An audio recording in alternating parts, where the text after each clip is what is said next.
And Melissa Kalan is the founder of ARMA, is going to talk about now enhancing profitability with restaurant revenue management, which I think is very important. Please welcome to the stage Melissa Kalan from ARMA. Thank you.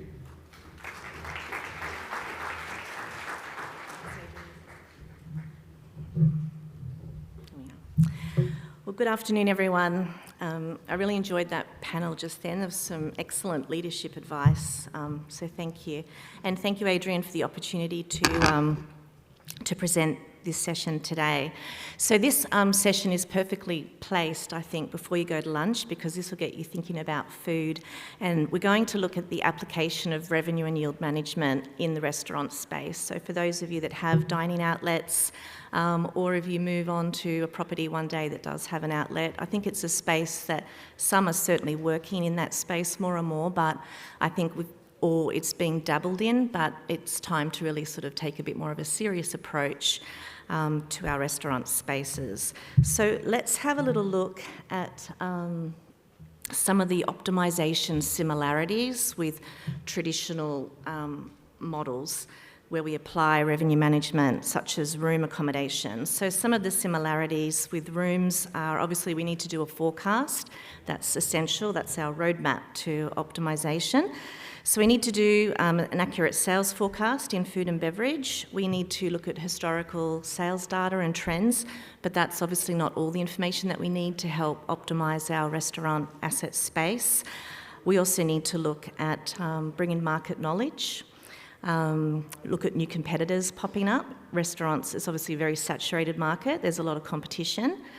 We need to look at facility upgrades internally and how that might affect the delivery of service.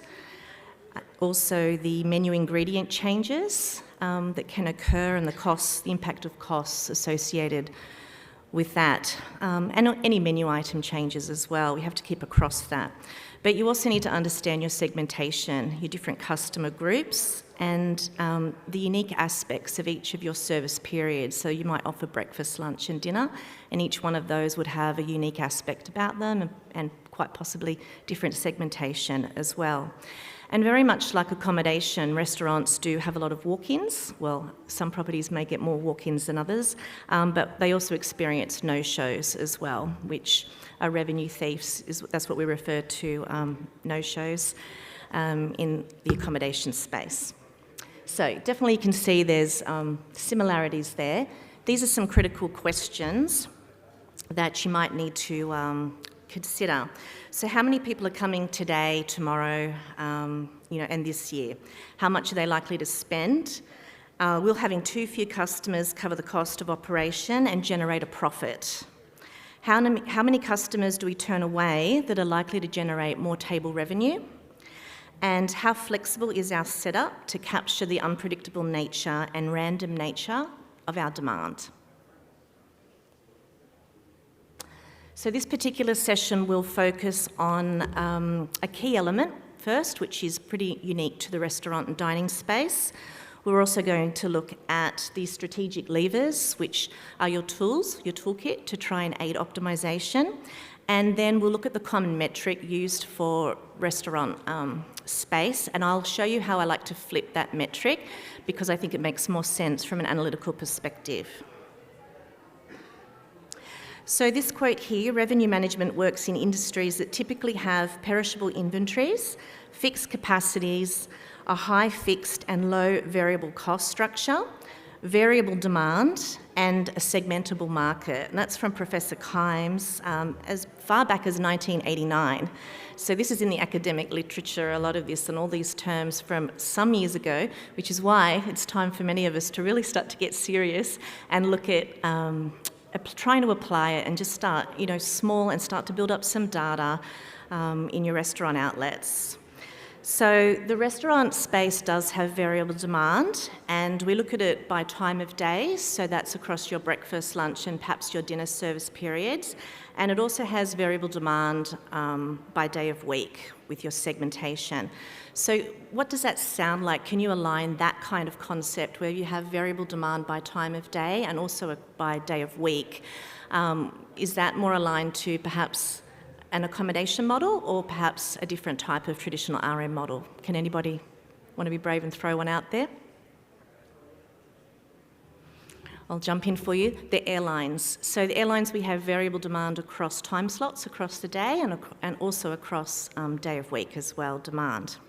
But with restaurant space, there's a significant difference, which we have the ability, it's the seat utilisation space. So for an airline, once the doors shut from point A to point B, we can't churn that capacity anymore. Those seats don't get reutilised in that, say from point A to point B. But in a restaurant space, we can try to turn those seats over as often as possible within the same service period window, okay? So the unique key element is in the restaurant space that the total capacity is not fixed.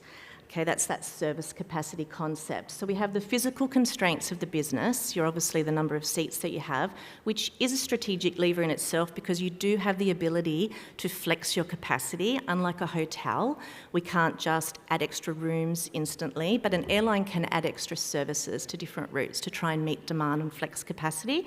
So the restaurant has a few elements of both there. So you do have the ability to be able to flex that where needed to meet demand. But the big issue is the time, which is the length of stay. I refer to it, the duration of time that the customer uses one of your restaurant seats, okay? The lingering customer that's not churning some revenue is an issue for outlets. At the same time, dining is a social experience as well. So it's a very fine line where you don't want to sort of be rushing the customers out, but in high demand periods, we want to turn those seats over and generate as much table revenue as we can. Meal prep time is also unpredictable.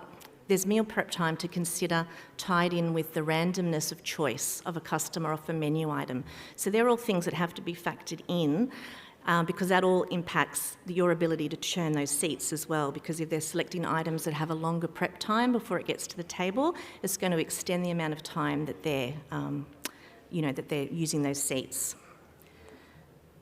So those two, it makes this very unpredictable element, which is why I think it has been quite challenging in many aspects with restaurant space.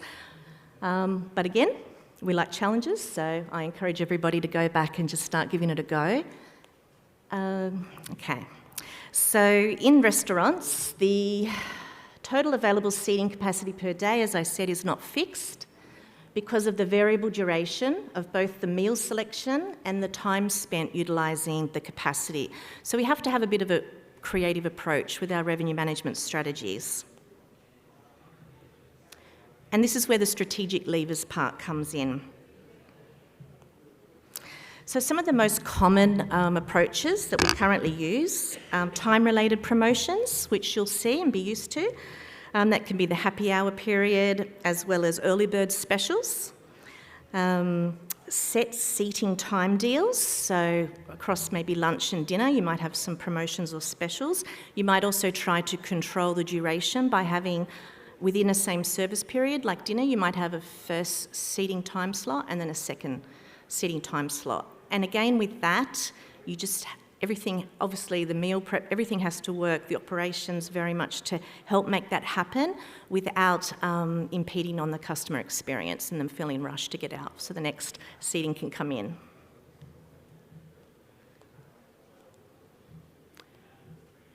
I'll just put those through, ahead of myself there. Yeah. So time-related promotions, and the other one is discounting, which we're very good at discounting. And we are very good at just discounting in the accommodation space as well. And sometimes we have to think more about other ways before we discount and also trying to add value. So we discount menu items. Sometimes you'll see a specials board around as well. There's coupon deals, things like that, time of day discounts. So discounting and time-related promos are probably some of the two most common strategic levers that they currently use. But the first step when we're looking at restaurant revenue management is we have to look at capacity management. And that's what I touched on earlier, that ability to be able to flex your capacity to meet demand. You want to be able to break up a table of 4 to accommodate 2 people or pull it together to get a bigger group. Some years back, I took a picture of a cafe in Glebe when I walked in, and I've never seen it again. It was just the only time I've ever seen it, and I used that image to death in many of my earlier presentations, so I didn't include it here, but it was a little cafe that had a larger four-seater table, and they actually had a sign on the table that said it's for 3 or more customers. So they were trying to protect that space so 1 or 2 people didn't come in and sit at that table. They wanted to protect it for a larger group to obviously generate more table revenue, okay? Of course, they risk turning away a 1 or 2 seater person if the larger group doesn't come. And this is all part of what we do in this space of revenue management, is analysing that data and our customer groups and trends so we can try and make the right decisions to protect for the right pieces of business, okay? So it's really important to identify the customer segments and group size and try and make some sort of projections, but we have to be agile. And in periods of high demand, like I mentioned earlier on, we want to try and increase that seat churn or that seat utilisation rates of our customers and generate optimal table revenue. There are operational challenges very much in the F&B space, and that can limit or hinder your service capacity. So when we're designing our capacity or our space management plan in a restaurant, we have to do it well considered and in alignment with some of these operational challenges which can hinder your demand to your restaurant. So that's capabilities of the kitchen facilities, your available staff, parking availability for customers, what's the ease of access like to your restaurant, what are your systems and technology like, supply chain disruptions for your menu prep, the ability to flex your capacity, and is your outlet quite weather dependent as well, and do you have the ability to put coverage if it's raining and still, serve your customers. So Professor Kimes back in 1999 proposed the use of the revenue per available seat hour, or RevPASH metric, which reflects revenue accrued in a given time interval divided by the number of seats available during that time, and this was to be applied for restaurant revenue management.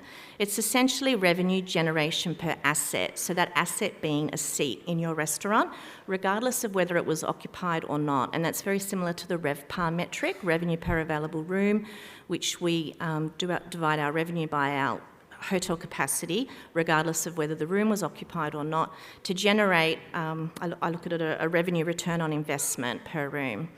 It's only a useful metric, again, when you build it up with comparisons over time. So if I think of accommodation, if I just get a RevPAR metric for a particular property, I need some other comparisons before I make a call on, well, I can instantly see, did my top line revenue improve or not by looking at it in comparison with other similar metrics, okay? So generally speaking, the RevPASH metric improves as our mealtime duration reduces and our table cover turnover or our customers increase. Generally speaking, we hope that should generate more revenue, but less people can also generate more revenue. If they spend more, depending on what their selection is on the item. Very similar, if you have a lower occupancy and a higher ADR, you can get a higher RevPAR figure. But generally, in restaurant space, this is the concept. We want to try and control the unpredictable nature of the meal duration time to generate, in periods of high demand, greater utilisation of our seats, so we get more customers in, spending, and choosing things off the menu, because the meal period, once they've bought, and had their the service, then there's the social aspect, and that's where it tends to also linger. And in periods of high demand, that can be a tricky thing to manage because we want to get them out and get some more people in. And obviously, similar to accommodation, it also depends on the cost of acquisition for your business to get the demand into your outlet. That is also going to obviously affect your profitability. So time management is the next thing. You get grasping the concept now that time is very critical and important in the restaurant revenue management space. That lingering customer, I'm guilty of that. We take our laptops at a cafe and sit there with one coffee and might sit there for 3 hours. So, you know, if you're looking around and their seats are empty and they don't have any, you're not, you know, turning away customers, well, you know, that's fine. And also that helps them bring more people in because it looks like people are using their facilities rather than it just being empty. But just that concept of people can tend to linger and take up valuable table space. It's not just the lingering customer, it's the time it takes staff to actually turn a table, that's important. The time for meal preps, depending on the randomness of what they choose on the menu and how long it takes operationally to get that out. Okay, time, as Professor Keim said, you'll have read that, is a very valuable asset. It's not just the meal that people the meal that they're buying, it's actually that precious time component of them using your asset. Okay. So restaurant operations that are seeking to maximise top-line revenue through effective utilisation of their assets, which is their seating space, should carefully look at how long their tables are occupied and then try and break this data down across some of these areas here. So we want to look at the size of your customer groups. We need to look at the segment. What's their purpose for dining with you, like purpose for travel? What's the occasion? Is it a birthday celebration or an anniversary dinner or a corporate meeting occasion? So when, what are their trends by day of week for the various segments? And what's the time? So what are your service periods, the length of time, because you can flex that. You might change a lunch service from 3 hours down to 2 hours, you know, over the course of a year. That's a changeable component. So we need to keep data on these things, so then it helps you go back and analyse and see what's affecting your results. The meal duration, time that people spend as well, which is the length of stay of the customer. And the table turn, operationally, how quick is it that we can turn that over in periods of high demand and get the next lot of people in. So as I mentioned, it is very much a delicate balance. We want to control the unpredictable elements as much as possible, but at the same time, we have to be mindful it is a social experience, and so we just don't want the customers to feel like they're being pressured and rushed out. So this brings me to the concept of menu engineering, which many of you have probably already heard about, but traditionally, you know, there's a high focus on food costs as a measurement metric, and it's absolutely a very important metric due to the varied ingredients in the different menu items. So revenue management tries to incorporate looking at the contribution margin of a menu item along with the market pricing that we can get for that particular item. So at times, sometimes there's an item that might have a really high food cost, but it actually has a greater contribution margin to profit depending on the market price we can position that particular menu item at. So this concept of menu engineering was actually developed back in about 1982. So again, it is a concept that's been around there, and I'm sure, you know, people are probably integrating a lot of this already into just their daily operations, perhaps just not thinking of it as formalised as menu engineering, but this is the concept. I did want to also emphasise that the more we push the market pricing, and it's the same with our accommodation rooms, we have to be mindful that guest expectations there of value increase. So I've seen recently, when I was doing a bit of a look on the accommodation room availability out there, the more we push our market prices, I noticed at a couple of the one particular 5-star brand, what was screaming out at me as a customer looking and searching was lacks value for money. And I just think it's interesting because we just have to keep that in mind, that the more we push price and value have to go together hand in hand. If you really raise those, that's where it falls apart and then the complaints start coming in. We may have high demand and we think we can charge, you know, an extra $20 or $30 more and get it, but value has to be communicated to them through looking online. They have to be able to understand it and see it and make a quick decision, one, to book you, but then it also flows on to their experience in the venue, the restaurant outlet, and on site in accommodation property as well. And that can be ringing and nobody answering the phone, it taking too long for something to come. If you're paying quite a high price for something, your perception and your expectations also heighten as well. So just bear that in mind. So that's an example where contribution margin, a steak with a 50% food cost and a market price of $40 has a contribution margin of $20, whereas a pizza with a 20% food cost and a market price of $27 has a contribution margin of about $5.40. So again, we don't want to just be swayed by the food cost portion alone. We need to keep a focus on that contribution margin piece. So this is how they rank the menu items. Now these symbols are again in the academic literature from some time ago. I didn't make these up. So your star items have a high profitability margin and are also very popular.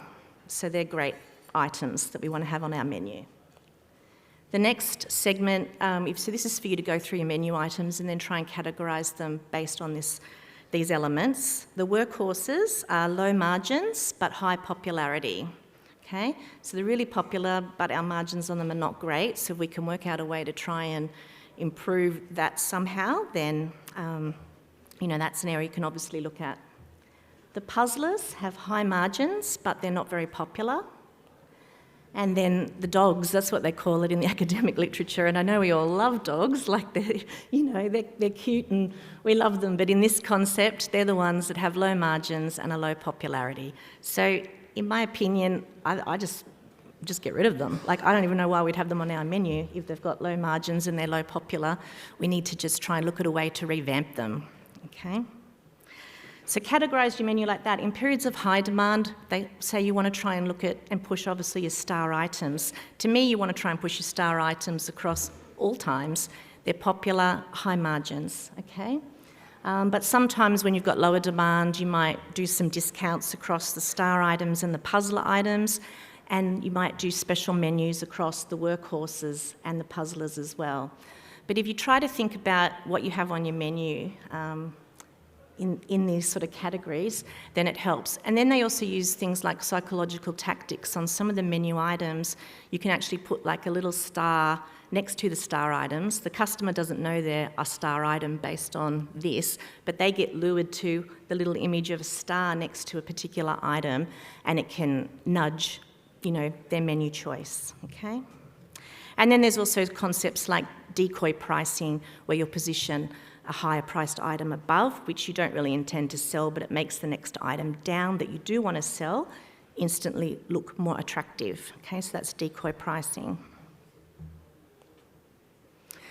So price management, you can have different menus by day of week, and you can also have different naming your menus, different items. That sometimes makes it easier for a customer to accept different pricing charges if the menus are named differently. But you can certainly do different menus across by day of week and different pricing by day of week as well. You could also price items across the same day differently. You could have a steak at lunch at a certain price, but in the dinner service, that same menu item can be priced higher because perhaps you have more demand in your dinner seating time than you do at lunch. You can also charge premiums for window seating if customers want to guarantee that. That does sometimes get done. There are other tactics like not having a dollar sign on your menu items when you remove the currency. There are studies that show there is an increase, in people's spend. We've tried to dabble in that in some instances. Some hotels do that on their websites.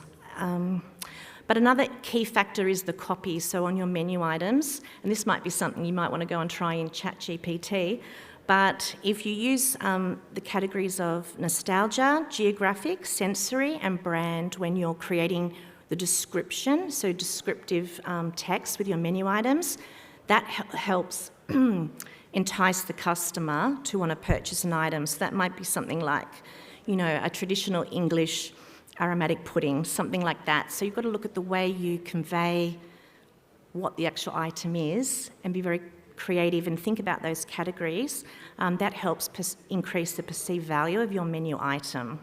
Okay. Customer reviews, similar to accommodation in many places, very important. It is a saturated market, like I said, and reviews influence perception, which influence demand. So just moving on to the last part, the key metrics, before we go to lunch. So the key metrics. So if we look at these three areas, number one, so we've got 50, say we just work on 50 seats across all.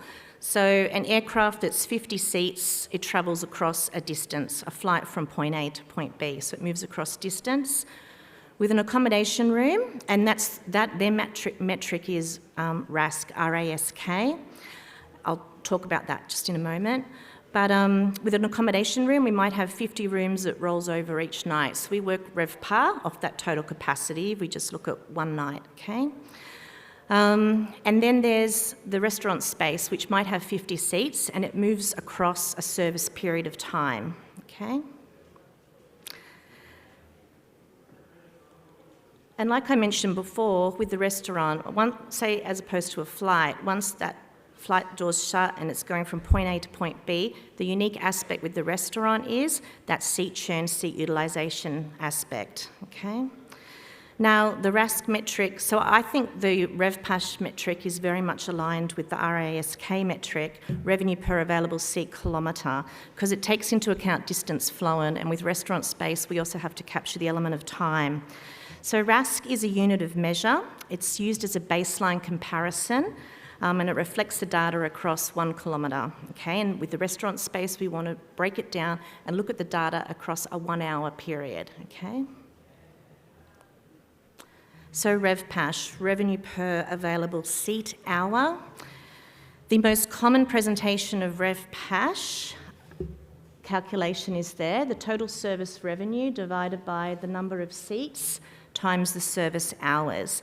This particular calculation is better done on each of your individual service periods. You can calculate it at a top day level, like you might for a total occupancy for a day, but it can be not very useful at that level because the different service periods have unique characteristics in their own right, so you need the clues to make changes are obviously looking at them at a granular level. Personally, I don't really like when we time seats by service hours. It can give a misleading concept to the capacity. For example, if you have 50 seats in a restaurant and you're open for 3 hours, you don't really have a capacity of 150. You have 50 seats available across 3 hours, but you have the ability to use those seats multiple times over, okay? So I just find that can sometimes be a misleading concept out there, so I just like to try and think of it in that way, especially from a training perspective. The way I like to try and flip the formula is I like to do it this way. So I recommend splitting out the two variables, which are the service hours and the number of seats, because they're strategic levers in their own right, and you can flex those and change those. So by having them separate, when you're going back and looking at your comparisons, it keeps your eye on the two changing variables. In the previous way where we lump them together, it takes your eye off the ball of the two changing variables, really. It works out the same, but I think from a teaching concept as well, it helps people stay focused on what you're trying to do. You're taking the service revenue, you want to divide it by the service hour period, so it could be a 3-hour lunch service because we want to know what the revenue is across 1 hour. Then I want to know what that revenue is across my 50 seats. So I get that revenue generation per asset. So it keeps us focused on what we're trying to look at, okay? And obviously the revenue part is highly influenced by that seat churn, seat utilisation ratio, which I talked about. And we'll just look at that one quickly here. So RevPAS and this seat churn ratio are two that I like to look at hand in hand. So we'll finish on the seat churn ratio one. So it's really just look at the total number of customers over a service period. You might have had 150 customers. Divide that by the 50 seats that you've got and compare that in alignment with 1 seat, which is just your capacity divided by your capacity to get it to 1. okay? And then you take your number of customers into your capacity, and it gives you a seat churn ratio of 3 to 1. So we put some language around that. What it's essentially just telling you is in that service period, your seat utilisation was 3 to 1. For every seat got utilised, 3 times by different customers. Okay.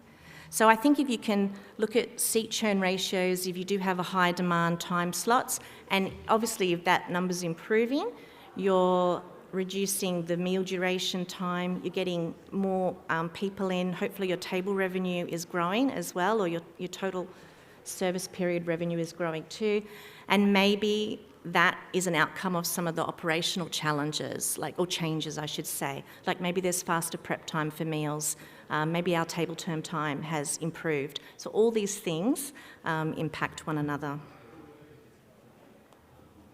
And I'll just leave you on that note. The more granular you can make your analysis, the more insights you will gain, and as to where you need to drill down to make the changes. But most importantly, whichever way you decide to do the calculations, you have to be consistent, okay? So consistency is key, and clearly label what you're looking at and how you're slicing up your data. All right?